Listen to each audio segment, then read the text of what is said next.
Er zijn inderdaad een heleboel partijen uit Latijns-Amerika, maar ook vanuit de andere eilanden hier die ons benaderd hebben om te kijken hoe ze met ons samen kunnen werken. Dus er zijn eerste oriënterende gesprekken van wat kunnen we nou voor elkaar betekenen. En dan blijkt dat de analyse die we zelf eigenlijk een paar jaar geleden hebben gedaan, dat wij hier in de regio toegevoegde waarde kunnen hebben, omdat er een type instelling wat wij zijn eigenlijk niet bestaat. Toegepaste kennis aanleveren en kunde aanleveren, zodat bedrijven een innovatiestap kunnen maken. Ja, dat is er blijkbaar niet en daar is een grote behoefte aan. En dat heb ik vandaag en gisteren ook weer heel nadrukkelijk gemerkt tijdens de business meeting.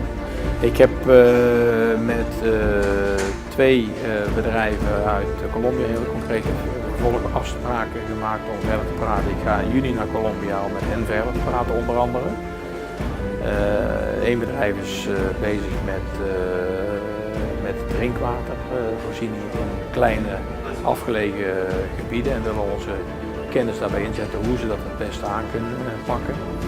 En een andere partij is bezig met het hergebruik van constructiemateriaal en die willen ook kijken of ze hier mogelijk hun manier van werken op Aruba in kunnen brengen en hier dan eventueel aan de gang kunnen. Dus die gaan ook met ons verder praten.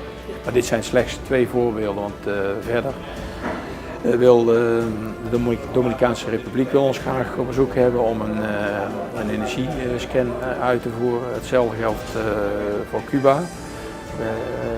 Ben ik uitgenodigd om naar Cuba te komen om te kijken of we daar eigenlijk, zoals we het hier op Aruba ook gedaan hebben, kunnen helpen met een soort roadmap energie.